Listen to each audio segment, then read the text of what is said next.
Welcome back to That's Delivered. I'm your host, Trucking Ray, and today we have a returning guest. I'm excited to have this conversation.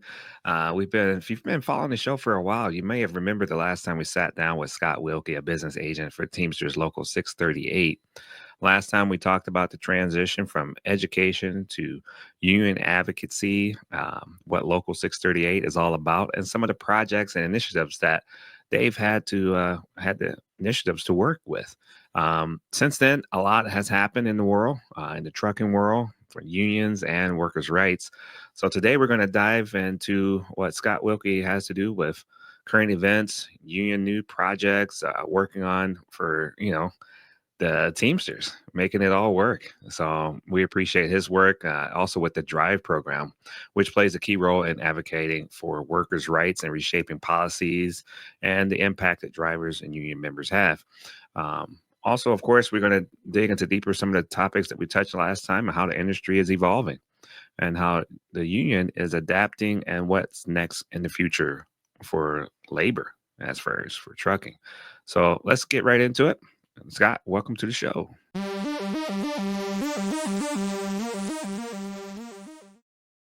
Yo, Scott, sorry, welcome there we to go. the show. How How you you doing? doing? I'm good, man. Thanks for having me back. I'm excited. The topics today are some things that have been in the news recently, and affecting a lot of people. I always say that everything starts and stops with labor. And labor kind of touches every aspect of conversation in America. So yeah, I'm excited to touch on some of these topics with you today. Thanks for having me back. Yeah, it's a pleasure. I mean, and you've been busy ever since then too. I mean, just telling me about some of the things that you deal with in your day. What's been going on with Local 638 since the last time we talked? What are some of the big events and the major updates that union members can kind of listen for and say, hey, this is what we should pay attention to? Sure. So I know we'll touch on it in a little bit, but a lot of the political stuff right now we're, having to be more involved in because the policies at the federal and state level are, affecting workers and affecting unions. So we've been involved a lot in that. And, for better or worse, I think because of the state of the economy right now and the cost of living, um, and maybe some people at their work not feeling like they're getting treated the best, or the wages that they have aren't reflective of the work that they're doing, are reaching out to us because they want to be represented by the Teamsters at their workplace. So we just had another vote recently of a work group that reached out to us called Pack Edge, local business. Some of you might have heard of here in the Twin Cities. 100% vote to become union and be recognized by Local 638. So that's exciting. I think since we spoke last, we've had, if you've heard of like St. Ben's and St. John's College, or University, excuse me, up just north of St. Cloud, the bus drivers, since we represent drivers, and bus drivers as well, the bus drivers at the college have voted to become Teamsters Local 638 members. So that's exciting. And some small businesses in North Dakota as well. So I think right now, maybe a silver lining, I suppose, to what the pressure folks are feeling to try to get an advantage in the workforce is, unions can provide that. So we've had a lot of interest in folks reaching out to us, and we're always reaching out to different areas of labor just to see if they're interested. We've even had daycare centers reach out to us, which is something that would fall under our jurisdiction. So for Local 638, so that's kind of cool. Something different that we can be supportive of, and you learn more about these people's jobs too, and the stresses that they have, and some of the unique contract language that they would want in their workplace. So yeah, it's been exciting to see, because of the tough times that folks are in right now. I don't know, maybe excitement or energy around union labor as sort of a reaction to those struggles. Yeah, absolutely. I mean, I think about all of the changes that are happening. People wonder, can I get more security? Can I get more something to depend on versus feeling like, man, I got to do all this myself. So joining up as a group, I think it will be an advantage. I mean, that's huge. Is there anything else that behind the scenes that people shouldn't, maybe they just don't know about? Maybe there's something people didn't realize that goes on for unions and what you've been doing recently. Yeah, we're always trying to build relationships, whether it's in politics, with businesses. Sometimes people who don't, understand the inner workings of unions and how we operate don't understand that we're not out to put stress on an employer. Sometimes it's when you see a strike line, those get the sexy headlines and people feel like that's what's, taking place, but it's really not what's going on. Um, but one of the things that our local represents, we're a general local, so we represent a lot of different industries. But films like TV shows, movies. A lot of people saw that Love Is Blind came and filmed here, um, and that was cool because hey, it puts Minnesota on the map, right? But as Teamsters, we look at that as that's bringing jobs. And in Hollywood, Teamsters make up a huge part of Hollywood union labor. Um, and so does SAG-AFTRA, and a lot of people are aware of that union. But the Teamsters are the folks that are operating those crews on set and kind of making the operation itself run. There's a lot that goes on behind the scenes.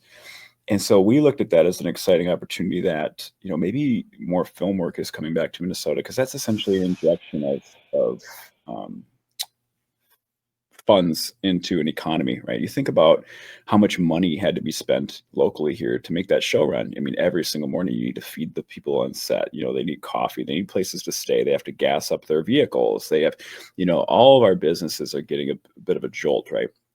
And back in the 90s, I was a 90s kid here and remember the Mighty Ducks days and Jingle All the Way and all those movies and Grumpy Old Men, those movies that were all filmed here in Minnesota. Fargo, was filmed in Minnesota. We've gone away from that because back in the day, we had a tax credit here in Minnesota that allowed movie producers to get some of the money back that they spent, by making the film here. And so we kind of incentivize people to tell their stories in Minnesota and then film and bring that work here for our workers. And after Jesse Ventura was in office, the film tax credit went away.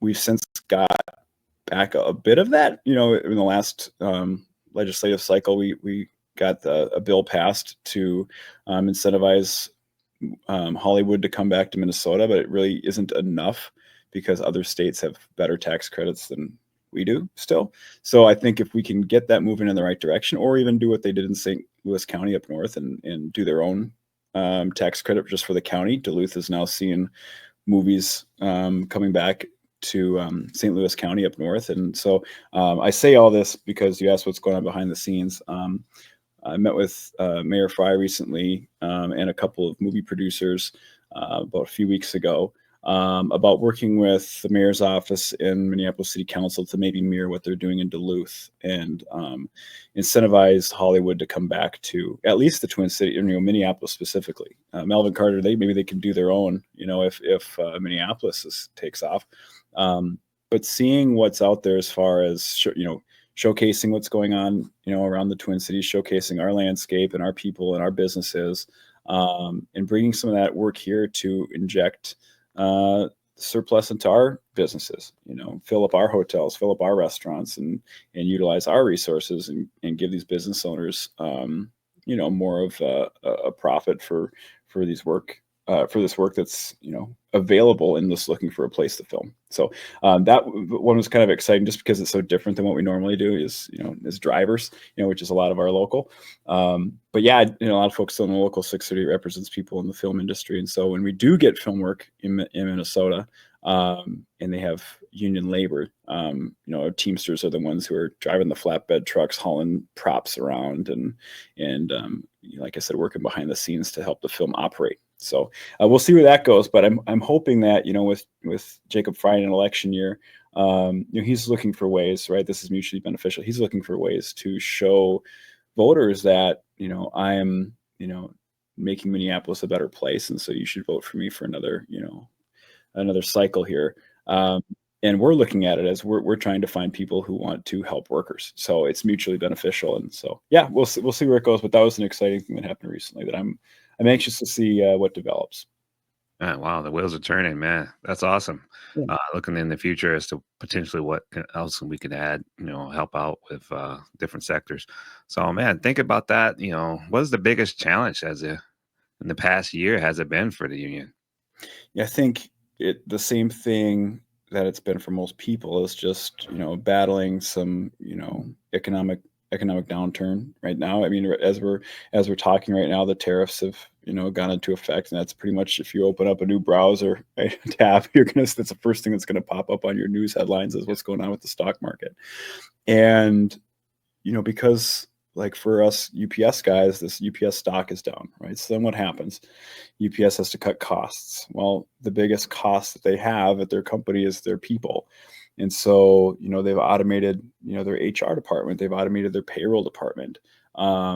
And they've even automated a lot of their new buildings. And the work that used to be, people touching packages is now being done on belts and tray systems. And, the scanning that used to be done is different. But now what we've seen in the last few weeks is, for me as a labor, the representative of the workers, if somebody gets fired for something and maybe they did, maybe they didn't cross the line, things that we used to be able to get people back to work with a phone call and say, hey, you know what? Yeah, they made a mistake, but they don't deserve to lose their job. We should get them back to work.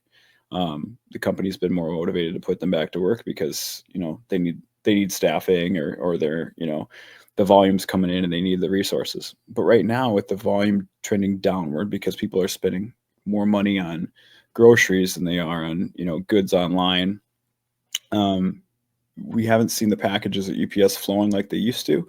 And the stock price dropping again to the pre-COVID numbers. UPS is looking for ways where they can tighten the wallet. And unfortunately, that means layoffs, right? So we're dealing with that in a lot of our buildings and trying to make sure that people still are getting their hours of work if they're laid off from full time into part time, and they know what their rights are as far as if they want to bid into another building where there is more work by seniority, right? So there's a lot of moving parts right now to try to keep people working. As UPS is shrinking its workforce a little bit due to the shrinking in their volume. So that's been a struggle. Just like everybody, other businesses is looking at their bottom line right now with costs going up and profit margins not meeting those costs. So I think, right, we negotiate contracts. For some of our contracts, it's tough to go to the negotiating table because people want raise increases. But if right now profits are down, it's tough to get those increases, and we're not going to ask for money for people that doesn't exist, right? That just doesn't work.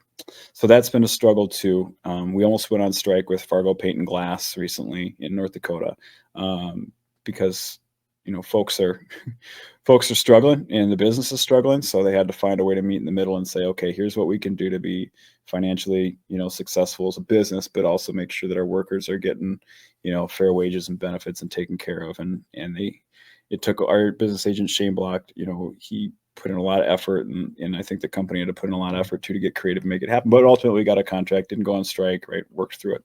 But there's a lot of that going around, not in just the Teamsters union, but other unions too. Trying to find a way to just make it all work right now. It's not a lot of fun, but this happens, right? Economic downturns happen, and hopefully the damage of this is not as bad as what I heard on NPR this morning. So Let me give people something that they could look at. You show me a stack of grievances. Man, just put that in the air. See how many did you? yeah. Well, this is, I'll try to make sure I don't show anybody's names on these things here, but this is the last month worth. And I'm one of the agents on staff here. So I represent about 1,000 of our workers. And that's not even including the excessive overtime grievances out of UPS, which if you're a UPSer listening, you might know what that is. So right now, just for one issue, which is excessive overtime at UPS, in one of my buildings, the Maple Grove building, I'm on track for about 2,200 to 2,400 9.5 grievances this year for excessive overtime. But for all the other issues, like, I didn't get paid properly or on time, or I'm being harassed. That was a phone call I took right before we hopped on, was a driver who felt like they were being harassed this morning by a manager, or somebody got fired for stealing something. These things happen, and so we're the response to that. Sort of like for people who don't know what a business agent does, we're sort of like you go to court, you've got a prosecution, you've got a defendant, and I'm the lawyer for the defendant. We're trying to make sure that if something happened to you, that we get the right result. And there's a lot of issues, right now. So it's a lot. It's a lot. I probably take about 80 grievances a week. And so when I get a phone call from a member like yourself, it says, "Hey, what's going on with my grievance?" Sometimes it's like, "Which one, Ray?" Because you got a few issues we're trying to fix, and to be, transparent, I think UPS kind of leans into that sometimes, because if they muck up the system for justice and equality at the workplace, then some people use the phrase "justice delayed is justice denied." So if you don't get a quick resolution to your issue, then it doesn't really feel like justice took place. So if you that's why we have some language in our contract that forces the company to be more motivated to get things done efficiently. But if you have a harassment grievance because your manager was harassed you today and crossed the line of what the contract says is harassment, and it takes me a month to get you a hearing, that time heals all wounds. Sometimes you walk in a hearing like, wow, we kind of worked through it. It doesn't sting as much. And that's not, we don't want that. We want to be able to get results for people as soon as possible. So it's hard when we've got a lot of issues happening all at once, and we're trying to get resolution on things as soon as we can. And thankfully, I'm very fortunate to represent folks who they get it. That I'm very open about where things are at and transparent. I've tried to be communicating as much as possible with people so they know where things are going. But yeah, it's a lot, man. We're trying to keep up with what the company's been doing or not doing sometimes at the workplace. So yeah, well, but like I said, I just remind myself, whether it's the economy or what's happening with discipline right now, it's ebbs and flows. So right now it's still tough, but we'll get back to even keel, hopefully sooner than later. All right, some upcoming projects. Maybe last time you were on, we can touch on what you talk about as the women's committee and how the union is pushing for a better engagement with as far as education for members. Can you give us an update on those efforts as far as those projects? Yeah, so I think last time we talked about the women's committee, and Hannah Bernardson is one of our agents, who she heads that up. And if you want to get involved with that, if you're a local 638 member, they have their own Facebook group.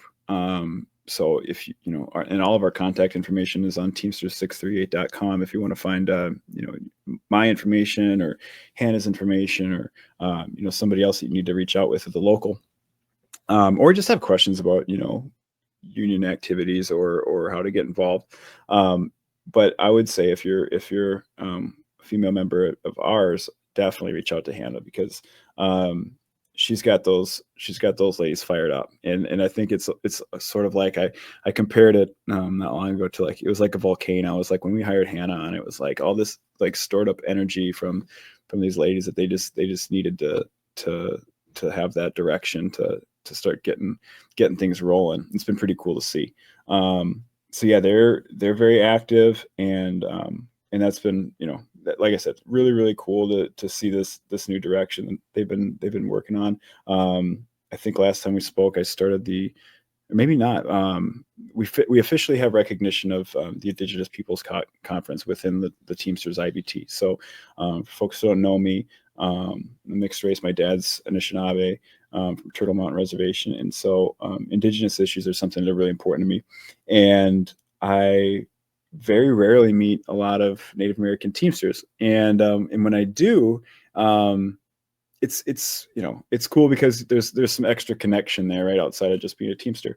And we actually in North Dakota represent my family's reservation up in the Belcourt area. Our UPS rugby building is the one that delivers out there, so it's cool. We'll be out there, I think a month or so, and get to see some cousins when I'm up there, and that's cool for me. But what I think the Indigenous Conference has done already in its infancy here is just letting our Native American members know that, hey, we see you and we recognize and we know you exist still, and we're trying to create some momentum to get more folks involved surrounding Indigenous issues.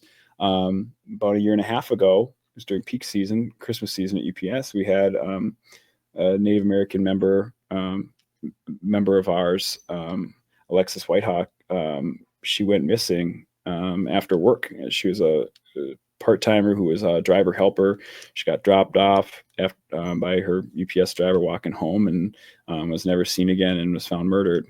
And MMIW, missing murdered Indigenous women statistics, are a big issue in Indian country, and it's something that we are feeling here within Local 638, and it's something that this conference is going to work to recognize too.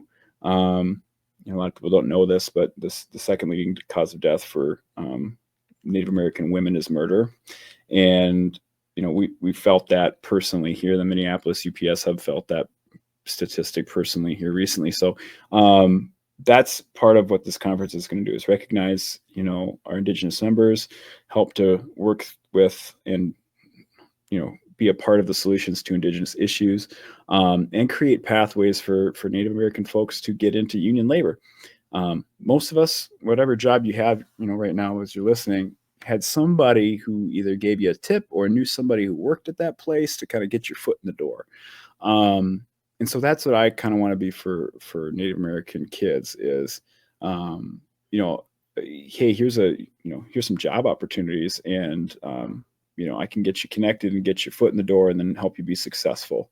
And so I'm hoping that this November, I'm meeting this summer, and we're going to try to craft out something. Hopefully this November we have a kind of a big foundation building event that we can look to and say, okay, now we're moving in the right direction. It's not just we have a page on the IBT, that recognizes our existence. That's great, and that's the first step. But now we're getting things done, and we're walking our talk here a little bit. So that's something I'm working on quite a bit and rolling out.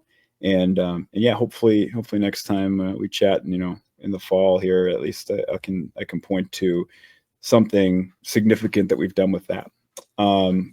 Also, Jonathan Keychek, who's the president of our local, was recently nominated and voted in as the vice president of the LGBTQ plus caucus for the Teamsters, for the IBT. So that's a big deal. And this summer we'll have a huge presence at Twin Cities Pride.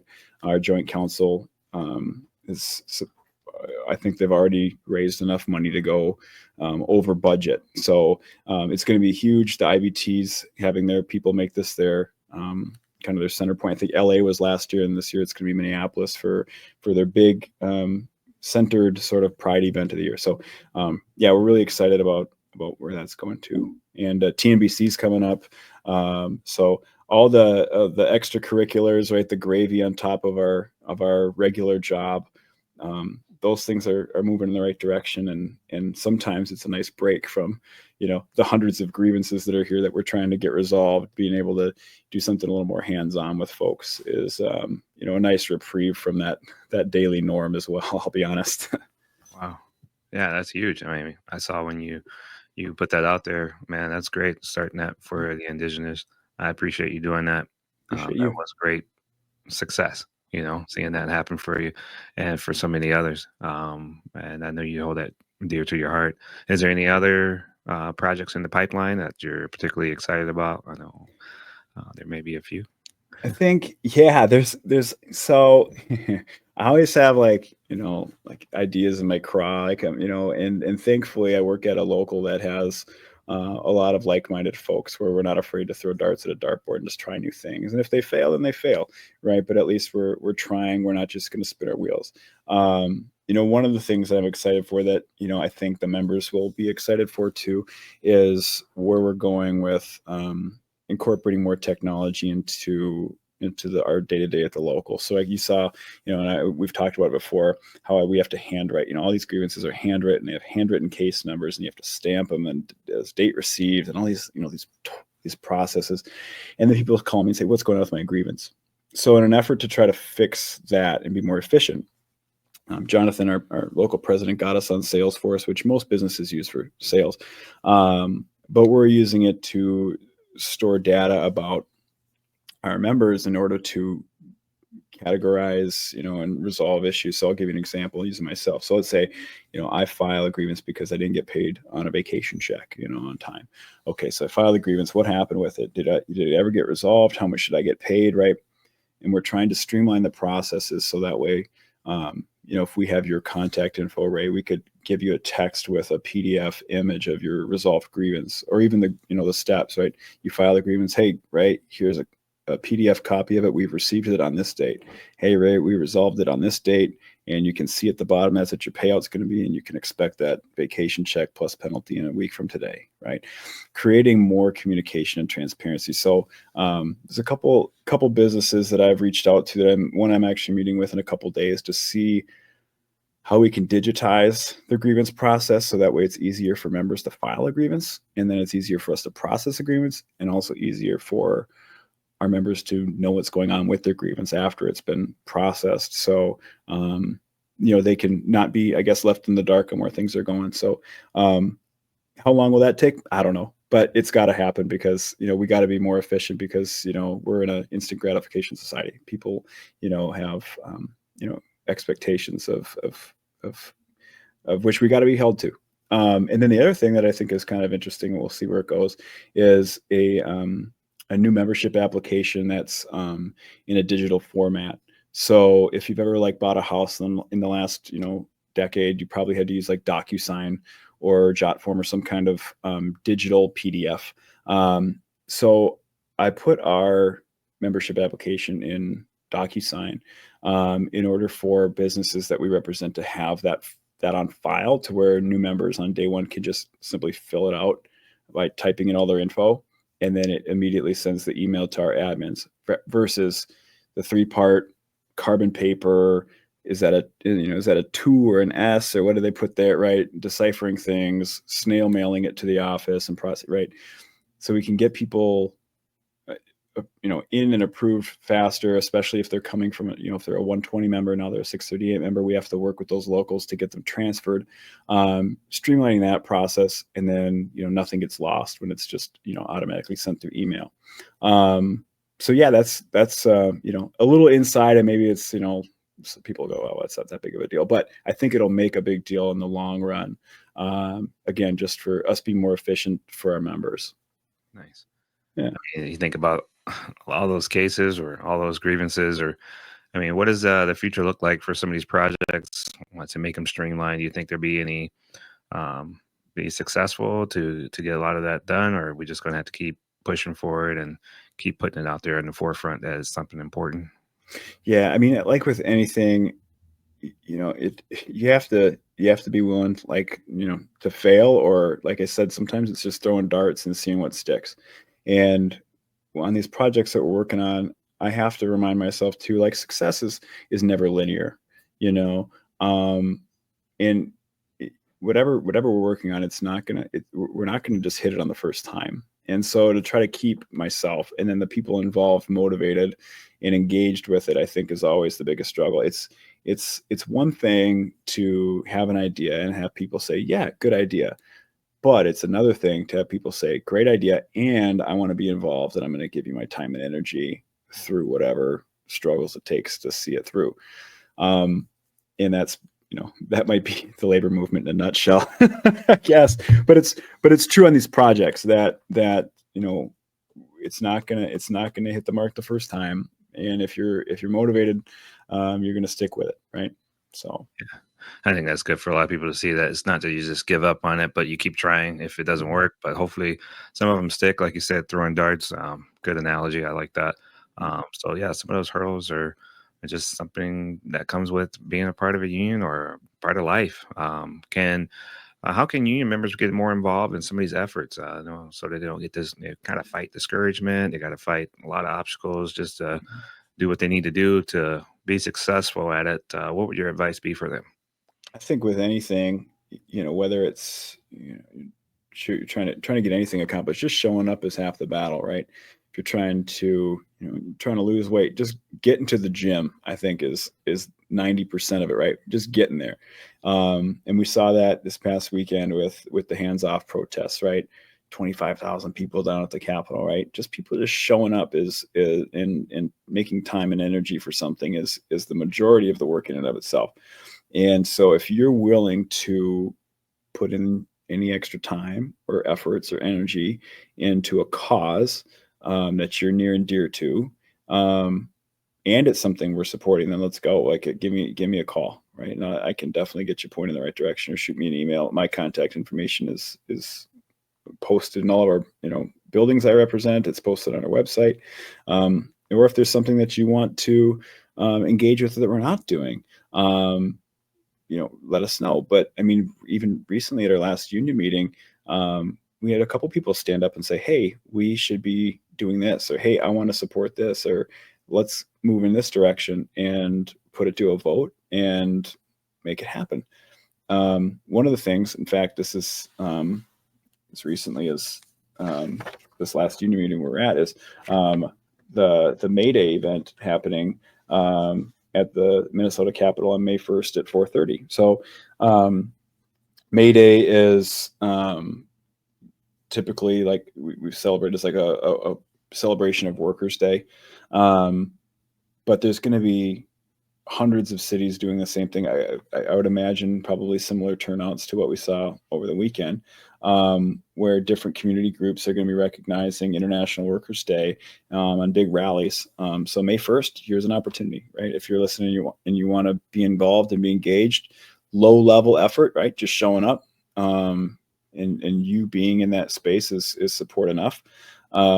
Supporting workers and workers' rights, because right now, as I can imagine, as it's always been and probably will be for the rest of the time, people want to make sure that workers don't have everything that they ask for in the workplace, whether it's safe working environments or fair wages or respect. Go down the list of reasons. It's always going to be a fight. So if you want to be involved, I would suggest, and you're in the Twin Cities here, I'd suggest going down to the Capitol in the afternoon of May 1st. And like I said, just showing up, that's half the battle. Show up and get involved that way. Yeah. I mean, you want your voice to be heard, or you want your opinions to matter. How important is it that they do it the right way? I mean, there's quite a bit of, in the air of hitting the news, more so of how to do it the wrong way. That could actually take attention away from the topic. Actually can make it worse. What would your advice be for those that maybe say, hey, what's the use? Because look what happens. Yeah, I mean, it's that's a complicated question, man. Because different issues have different levels of temperament for folks. I tell you what, I always try to find silver linings in everything, and the energy, at least, for how people have been handling themselves, depending on what your issue is. It's nice to see people pissed off again. I think it's so easy, and maybe we've gotten fat and happy as Americans because we haven't had to fight like this for so long.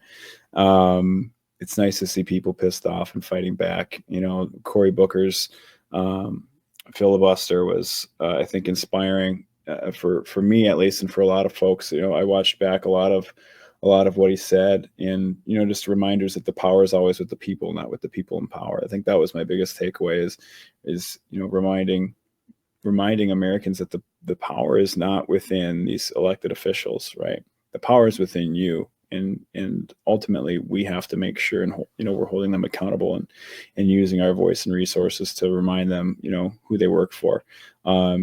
And maybe it's because of social media, or just media streams in general, or how we communicate these days, that we've sort of pedestalized politicians and informal leaders in our society is holding more power than the average folks, and that's just not true.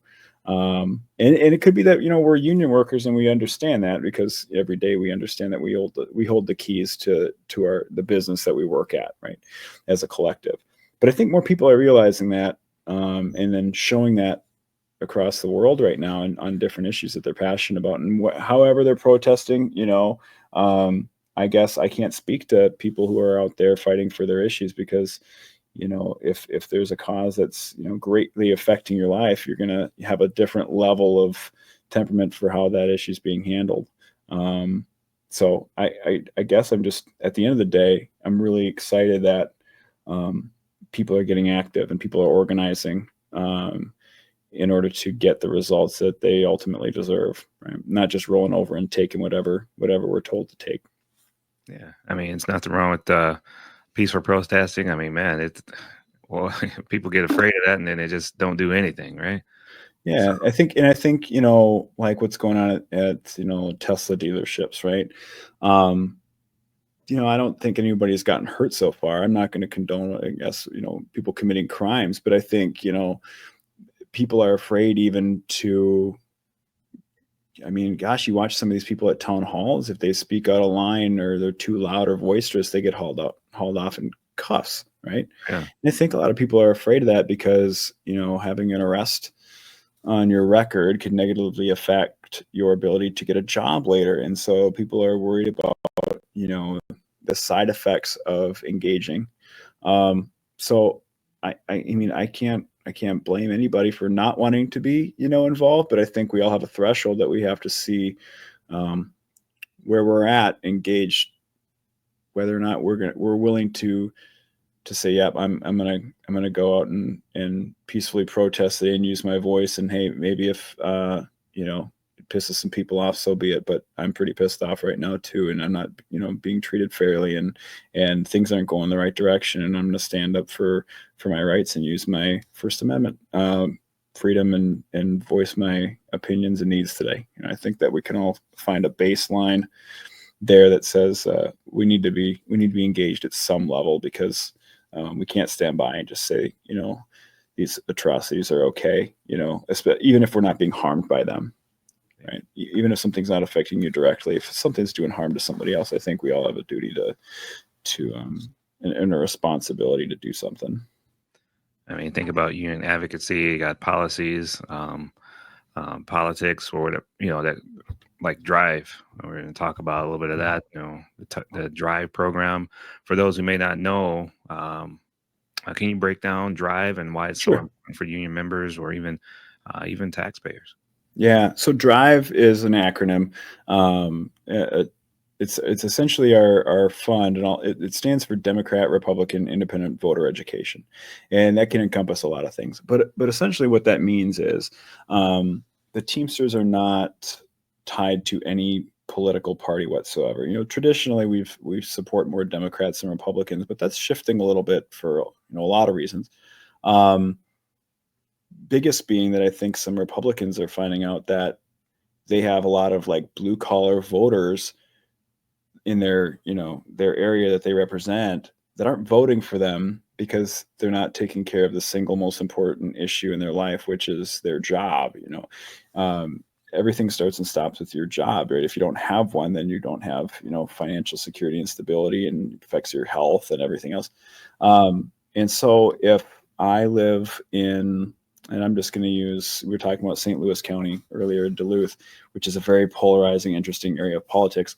But a lot of folks up there are finding out that they've got voters in their area that would vote for them, Republicans, that aren't voting for them and voting for Democrats because the Democrats are supporting workers, right? So now and I interview these politicians at our meetings, and we screen them because they'll come to us and say, hey, I'd like to be able to put your Teamsters logo on my flyers that I send out as an endorsement from the Teamsters.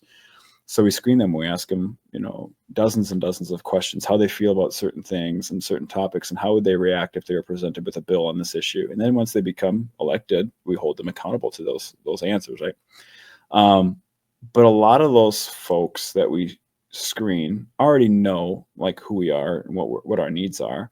But sometimes we've got politicians that'll screen with us, and they find out pretty quick that we can agree on a lot of issues, right? I can agree with Republicans on different topics, but on the topic of labor, there's no swaying for me. You're either all in or you're all out.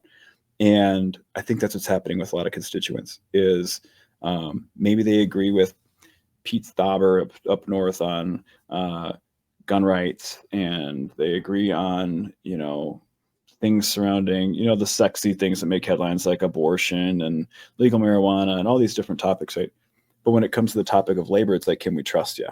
And because everything starts and stops with that. And if they can't trust him, then they're not going to give him their vote, right? So we've got a lot of politicians that are starting to come to the table from the Republican side that haven't before in the past, and some new, younger Republican candidates that are more towards the middle and more pro-union, which I think is really interesting and exciting. But at the end of the day, the Drive program within the Teamsters essentially makes sure that anybody who has a Teamsters logo on their flyer or has been endorsed by the Teamsters, has been vetted by folks like myself and other trustees on the board, so that you can trust that when you put, fill in the circle next to their name, that they're going to be fighting for workers' rights on legislation that comes across their desk. Other issues, sometimes there's a spillover effect into labor. Like when we talk about green policies, right?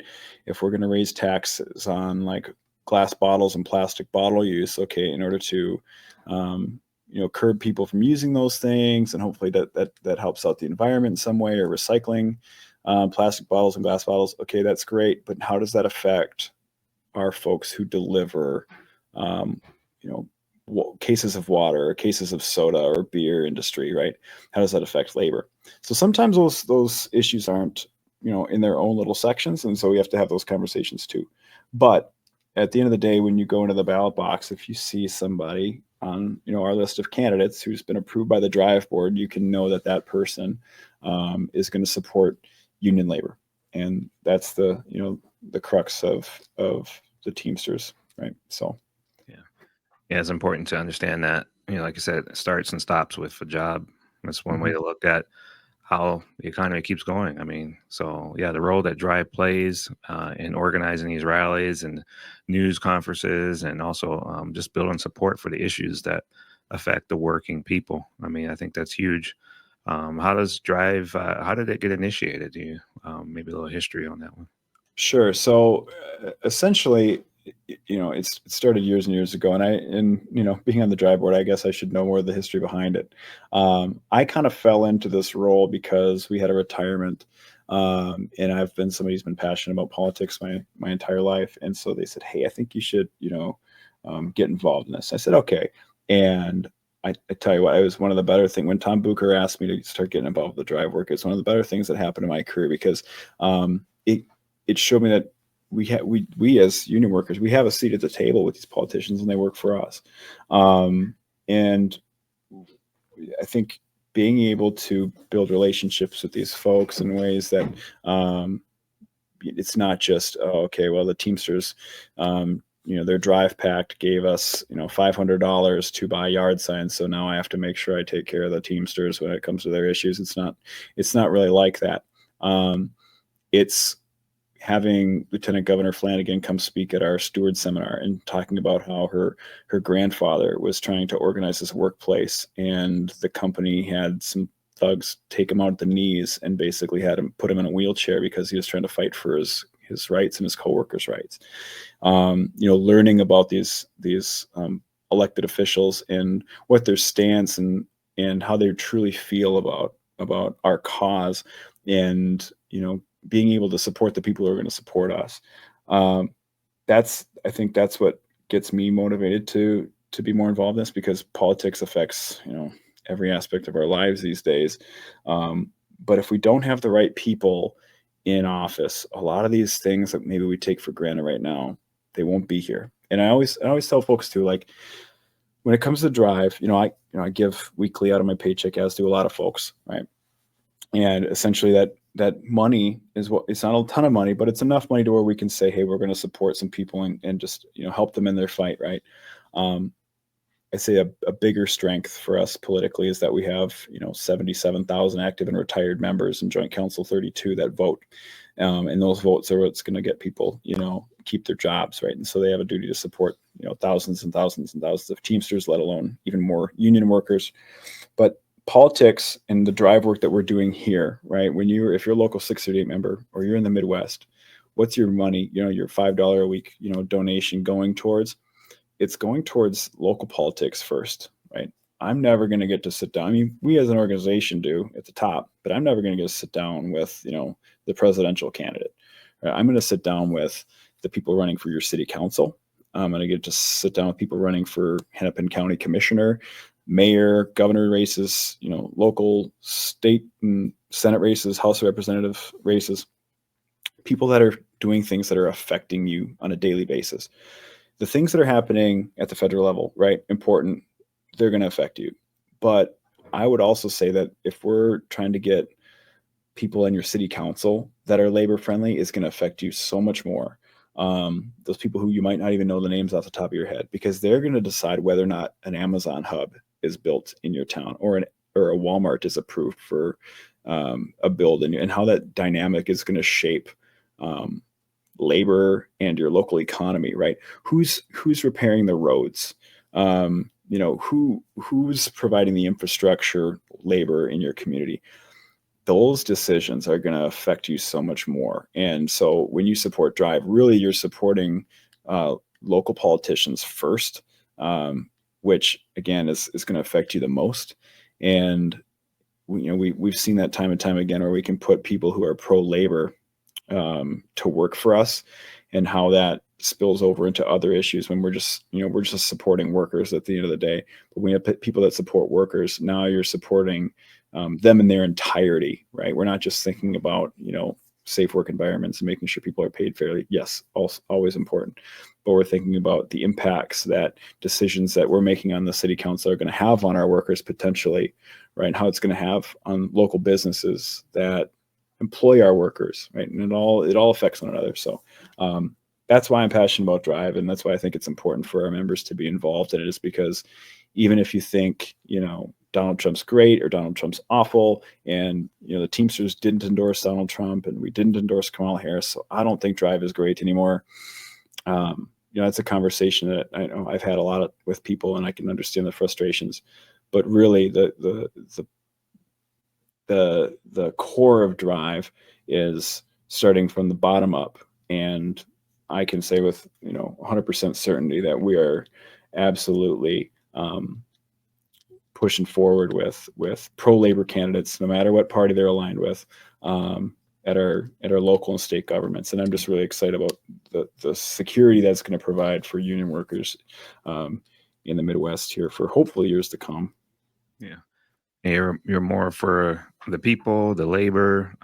When people think about the local hall, I mean, if it's in the name, the local 638, right? So, I mean, the fact that you're able to put those differences aside, a lot of people have a hard time with that, saying, I've been always this way. That's is always all I ever known, or this is all my family ever done. And then, you see somebody with different values coming through, and they're just like, I don't know what to do now, But like you said, if you just keep it local and keep it with the union, the workers, that's makes it a little more simpler, it seems like. What do you Right. think? Well, it starts for me when I go in. I mean, everybody's different, right? I think when most people go into a voting booth, they've got a few of issues that are on their mind, or maybe they start and stop, with a couple things. For me, I vote with labor first, and then everything else has to come second, because everything, like I said, it starts and stops with workers. If we're not taking care of our workers, then nothing, else really matters, because it's all going to be negatively impacted. All those other topics, those hot button issues, right? So, I just think that if people start with the bottom up, that we're probably going to be better served with the people we're putting in office. Nice. What do you think? Do you think is enough? Do you think is enough union members that understand the importance of engagement or the Drive initiative? Do you think we always need more, right? I think our local, selfishly, I think our local does more than others. Here's a stat I'm really proud of. We have a higher percentage of Drive participation than any other local in the Midwest, and it's not even close. We have 16%, over 16% of our members are in Drive. And it's not just that we have people in Drive, we have people that are, making, I would say, sizable donations to Drive every week, because I think our members get it. Especially, we talk about, we're not like we're not like Thanksgiving dinner where it's like, don't talk politics, right? It's like we talk politics a lot, at our meetings. We talk politics a lot, and it's uncomfortable.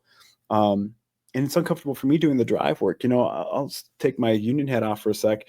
A guy like Jim Abler, right, Republican from Anoka. I invited him to come speak at our steward seminar this last year. Jim and I probably disagree on the vast majority of issues that he would vote on. And it doesn't matter because he loves the Teamsters. That guy, when we're at the Capitol, it's like he can sniff us out. And he loves the Teamsters, and he was so huge in getting our bill passed to get our school bus drivers unemployment insurance in the summers. That was a bill that was, well over a decade in the works. And, Jim was crucial in getting that across the line. We look at stats all the time. It's like, okay, how many Democrats and how many Republicans and who's got the majority right now at our Minnesota state legislature? The Teamsters have a huge majority, right? Because if I take the D's and the R's away and I just look at who are our endorsed candidates, I think we're like, and I should know this off the top of my head, but it's over 65% of our endorsed candidates are in office, right? So the Teamsters have a majority at the state capitol, and that's what I care about first. And I can disagree with, I love Tim Walz. I was critical of him the other day when they made this. He made an executive order to force all these state workers back to the office, so that was never part of their job recommendations, right? And that hurt AFSCME workers, another union, and so. Yeah, I can think he does great on some policies, but then we can be critical of these folks too. We don't have to ride or die with politicians, right? They work for us. And so we can shift from, we can shift our support as well. And I think our members understand that. If you've been to one of our meetings, you know that, yep, we're going to talk politics, and yep, it's going to be uncomfortable. But ultimately, at the end of the day, we support workers and we support people. That's our one commonality. We can disagree on all the other issues up and down the board, but we're going to make sure that we're fighting for workers' rights. And I think that's the common ground that gets us through those tough political conversations. Yeah, I mean, you got to be uncomfortable to grow. Mm-hmm. When you're comfortable, that's when you're probably not doing much growth. So, and that's true. And I mean, that's true in everything, right? That's true in everything, which is also why, kind of coming back full circle there on what we're trying to do is, local with these different initiatives. Like, hey, it's not comfortable to try new things because there's a potential for failure or embarrassment, or just the struggle of trying to do new things. But if you're not, right, ultimately, eventually some things, going to fail, right? You can't just continue to do the same thing over and over again because, something's going to fall apart, right? You're going to miss somewhere, or you're going to fall behind, or you're not going to, be able to serve your members' needs. And so we have to be, pushing forward in everything we're doing. Yeah, absolutely. I think that's the huge part is being uncomfortable, like you mentioned earlier. Sometimes we get too comfortable. Maybe we're eating too good. Mm-hmm. So, man, that's great. Member engagement, education. One of the things that we touched on last time is the importance of educating members and also keeping them engaged with their local or just as with labor. What strategies have you been working on to help members get more involved? So one of the things we talked about this before too, but if people hadn't heard the last episode, so I went to college to be a teacher. Everybody in my family is a teacher. And I wanted to do that too. But I ended up making a career out of my summer job, which was a UPS driver. And, so glad that, what I thought was a tough decision, maybe possibly, a decision I'd regret at the time, turned out to be, absolutely incredible. But I still have this passion for education and a passion for kids. And so we spend a lot of time at schools, and not just, high schools, but I'll go to middle schools. I went to Brooklyn Park Middle School. It's a STEAM school, and they do the coolest career day every year, where kids are super, super engaged and ask really good questions. And Forest Lake high school does another really good one where kids can sign up to go to the classes that they're interested in. They bring in like 100 different, career options. And so we've been, at least during the school year, every school year, which from September 1st all the way through June, we're in at least one school a month. Last month we were in 3. And so this month, let's see, I'm just looking at my calendar across the way here. We've got 2 this month.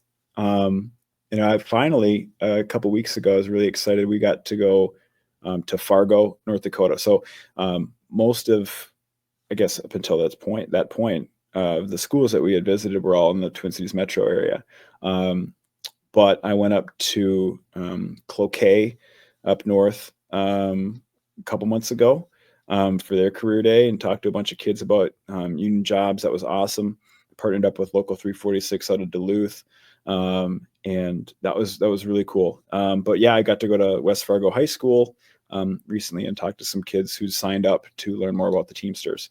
And I think, for me, I grew up in a union household. My parents were union workers, so I knew, like, oh, mom and dad are in a contract cycle, so we could go on strike. It's like, that's just a dinner table conversation. For a lot of kids, they don't know what a union is. They don't know who the Teamsters are. They don't know that there are better job opportunities. And I think what's been really fun is finding schools that our members have kids at, and then going to those schools and talking to the students where we have some of our members who have kids there already. And so I'll give you a quick example of this and then my little call to action here. So Tom McQuay is one of our UPS stewards. A daughter goes to Andover High School. And we had a couple other drivers whose kids went to that school too. So I went to a career investigation day, and there's all these kids, and I'm talking about UPS jobs, and I didn't realize that some of my members' kids were in the audience. And one of them goes, "Do you know my dad? Do you know my dad?" I'm like, "Yeah, I know your dad. I know your dad." And they're like, "He really makes that much money?" I go, yeah, he does. Like, so next time he's being cheap, you tell him, Scott said you can fork up the money, right?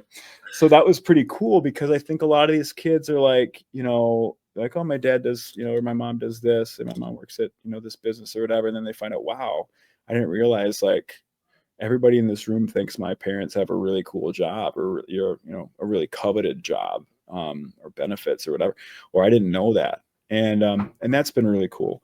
So getting to go to the schools where we have members that have kids at has been really fun, and branching out to different areas. And I think what's been really inspiring is, at 16, when I'll talk to like a class of juniors, if like it's a junior business class, those kids are oftentimes getting their first jobs. And typically your first job is, nothing to write home about, right? It's, you're doing grunt work, or getting your feet wet, just doing whatever you're told. And to find out that, wait, there's jobs where I have rights in the workplace, and I can, demand my shift. I can't just get sent home whenever my boss says.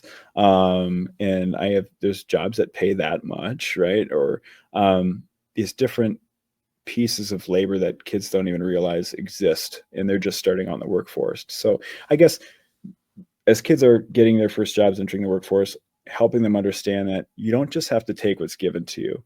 And there are jobs out there where you're not just, you have a seat at the table. You're not on the menu every day. Has been pretty cool. And then sorry, Ray, I'll give you one more quick example. I could go on forever. But I had a kid in that class, and one kid was talking about how they're a busser at a restaurant. And they're like, yeah, I show up for work on a Friday, and it's a slow night. So my boss says, oh, you can go home. Well, I only worked for an hour, so I didn't really make any money. And I didn't get to go out with my friends and do whatever. So, I just have to, suck it up. And that stinks. And there was a kid in class who's talking about they're a foods worker at union worker. I think it's Local 63 at Cub Foods. And they're like, oh yeah, I'm union at Cub, and that would never happen. I just get to demand my shift. And if I want to go home, I can, but if I don't, I get to keep my full shift. Like, that really happens? You can tell your boss that? He's like, yeah. A 16-year-old getting to tell, a 30-something-year-old how it is, right? That only happens in a union. So that's been pretty cool, is just kind of see the eyes open up a little bit, and hopefully it's a small thing that, down the road will help, these young folks as they're entering the workforce after high school, just understand the full scope of what's out there, to help themselves out later. That it's okay to be engaged. It's Yeah. okay to be involved, and it's okay to have disagreements and be Yeah. uncomfortable to hopefully find a solution that works for everyone. Yeah. Um, yeah, that's great. That's a huge work that you're doing there, getting involved and putting that out there. So that's great. So do you think that young drivers are interested in unions or as past generations were, or do you think that things are kind of changing? What would you say? Well, let's see. That's a tough one. I'm thinking about a few different situations I've been in recently. I wish, we hear the phrase "Make America Great Again" all the time. When I think of that, I think of I wish we had the level of union engagement and involvement we had back in like the 50s and 60s, right? Where 10% of American households were not only in a union but had some sort of role within their union, right? And getting back to the level of union labor that we had before. Right now, coming from somebody who works for the Teamsters, that's going to seem obvious, but the quality of life that people have when a huge portion, if not a majority of the country, has a seat at the table in their workplace, right? Then we lose out on these stories from Amazon workers just getting fired because they don't hit these imaginary production standards, or Amazon drivers having to urinate in bottles because they aren't allowed to take breaks and pull over, or Amazon drivers getting hurt because they're sprinting up icy driveways in the winter to trying to make their quotas, in order to just not get fired. I think if we can get to a standard of work where the worker is respected and all work has dignity, then we're going to see more young people want to get involved in union labor.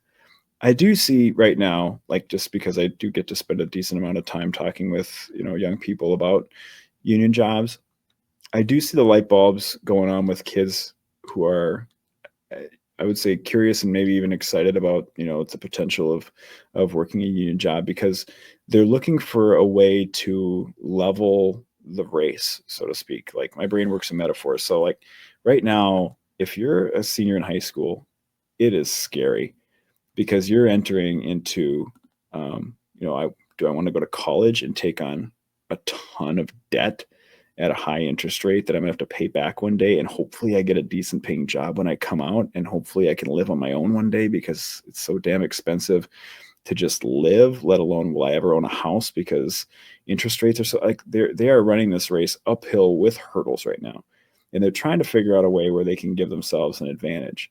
And I think good paying union jobs and trades jobs right now are a way to do that, right? Maybe they've had older siblings who've gone to college and took out $100,000 in student loans, and then had to live with mom and dad for 8 years until they could afford to live on their own in some regard, and they don't even own a home yet.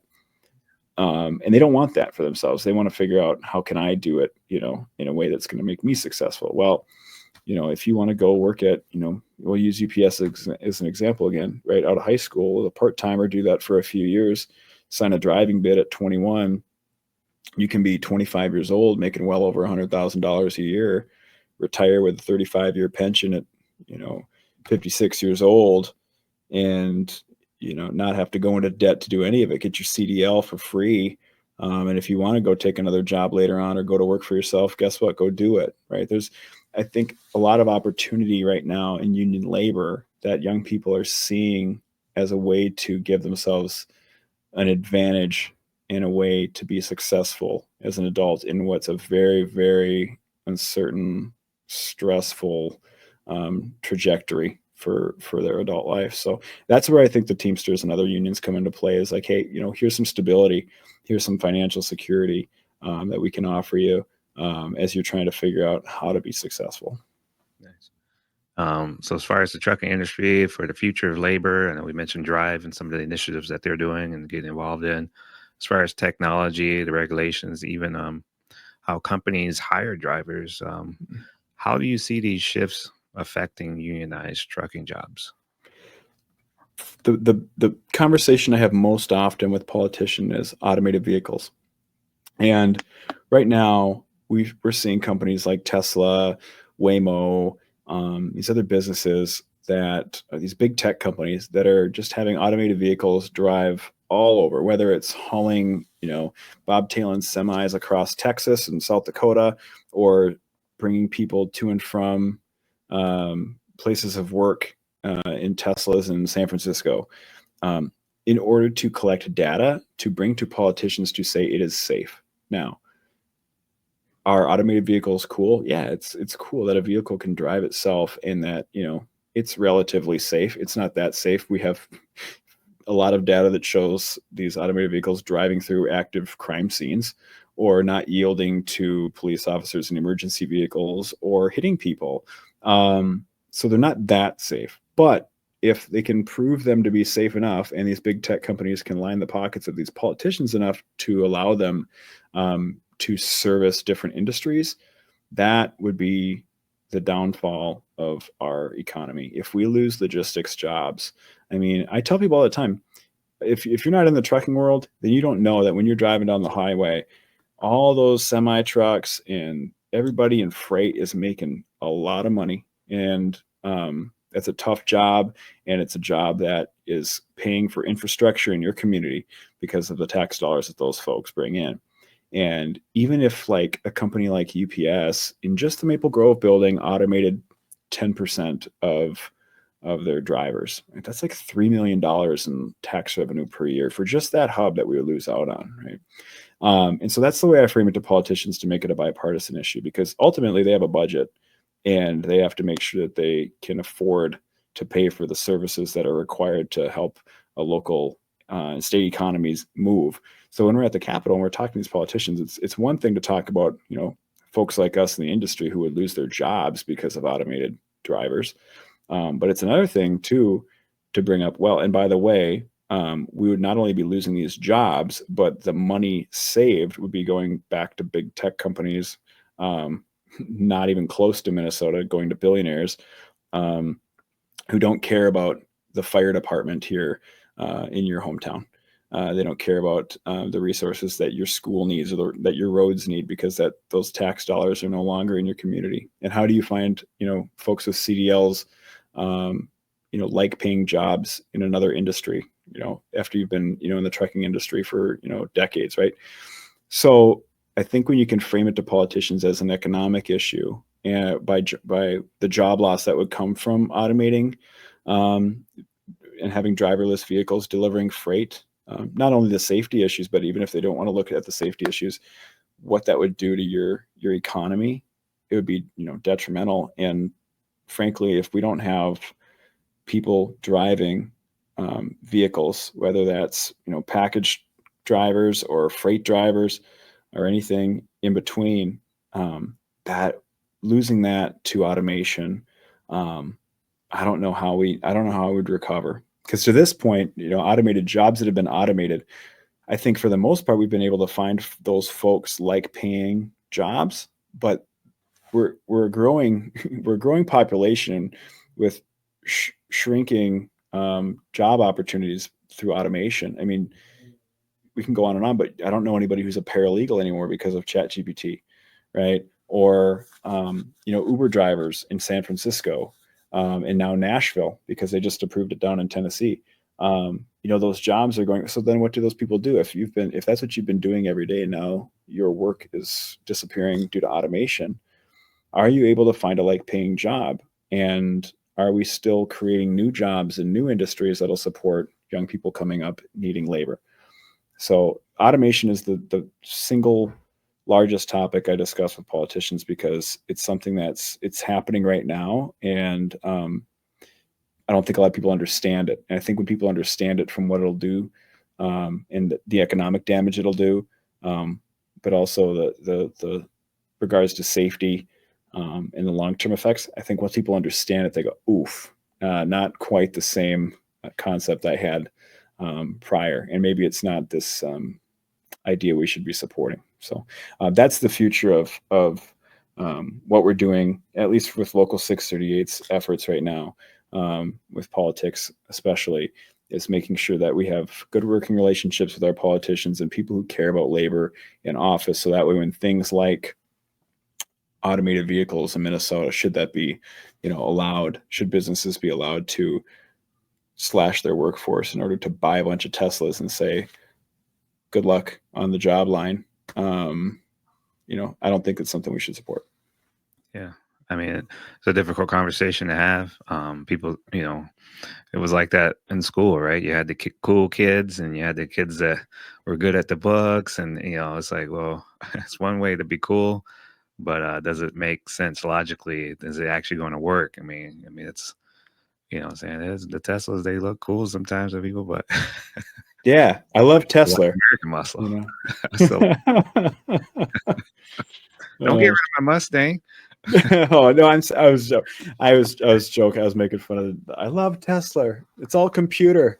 I think like I'll give it real quick. My dad owned a Tesla, and then after everything that's taken place, he sold it, took a financial hit to do it, and then bought a UAW made vehicle.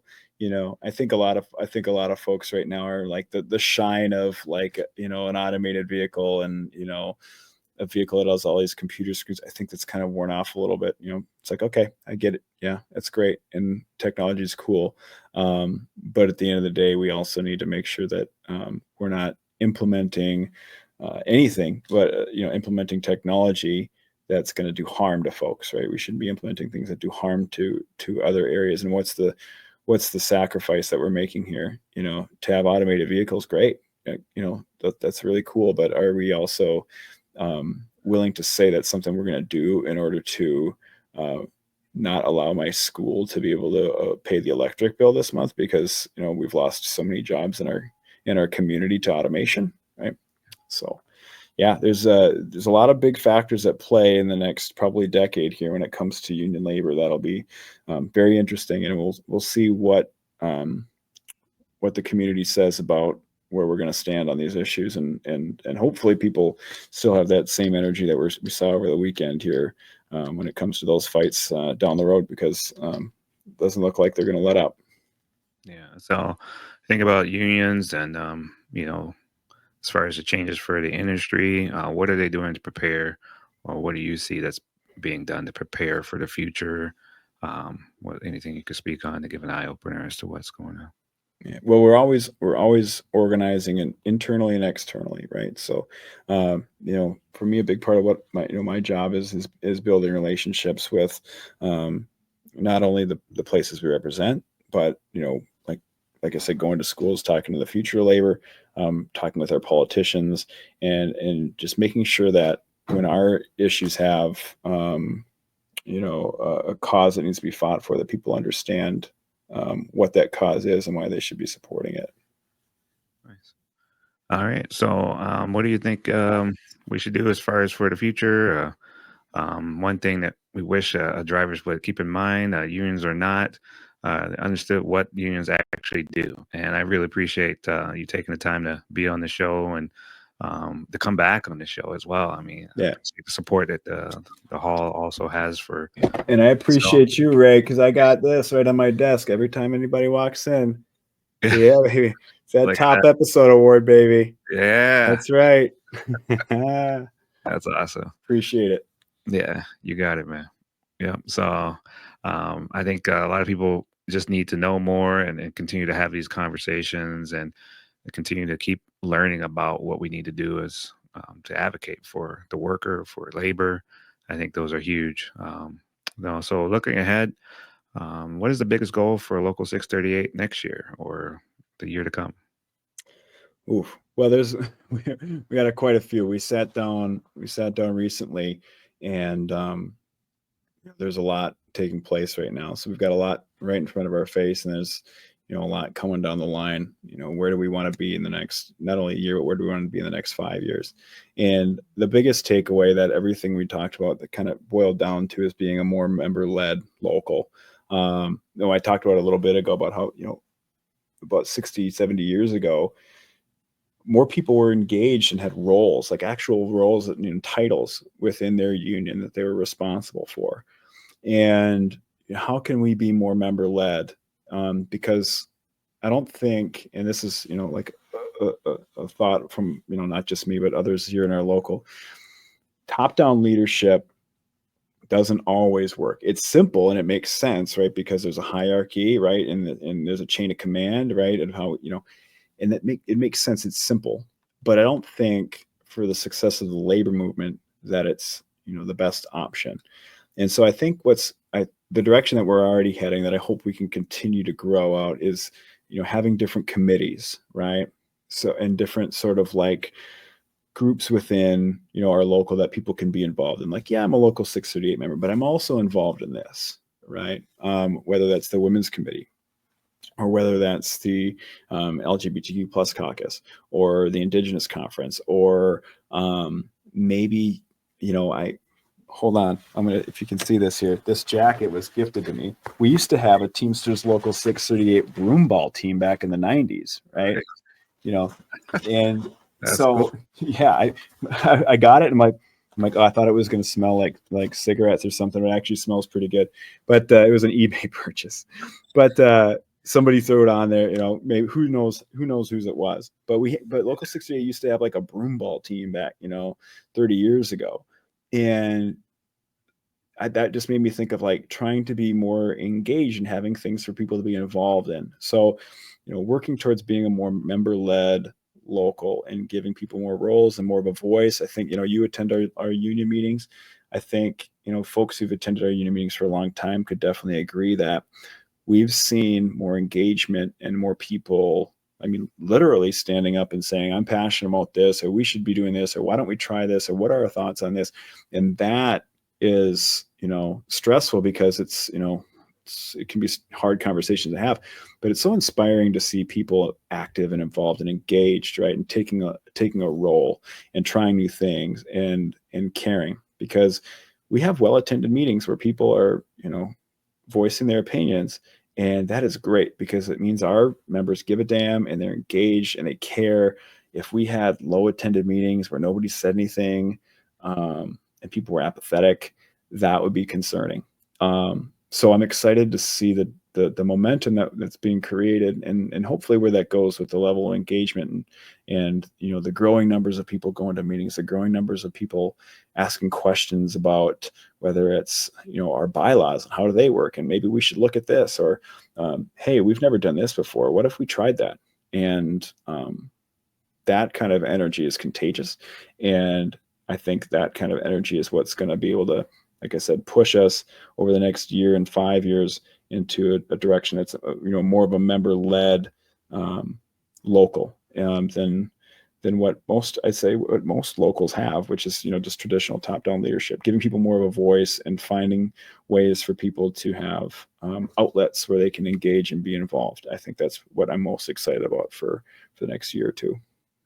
Well, I champion you on that. I mean, coming on the podcast and taking that risk. Everything comes with a risk, right? And I think a lot of locals can. Hey, I think they could do the same. Also, talk about these conversations, and we touched on quite a few things that are actually very huge topics that affect a lot of people, like layoffs, automation, Yeah. politics, and also even like Teslas. So I mean, there's a lot of things that people may not want to actually talk about, but it's just a simple conversation. Having that gets the ball going, right? Mhm. And Yeah. what would you say for those that your union members, or what would be the takeaway from this conversation? What would you say that would be? Well, I'd say right now, it's hard because a lot of us don't have a lot of energy at the end of the day, and our mental load probably feels like it's at max capacity. But I guess I would just ask that if you feel, like you do have a little more room on the plate, or maybe there's, you have a calling to get involved, because putting energy into something can also, there's give and take, right? There's reciprocity in this union work that we do. And so I would just ask folks that if you feel like you have, some room to get involved, or you want to be a part of, some change, or you're pissed off, that's great. Use that energy, that frustration, to build something, and to be part of molding something better.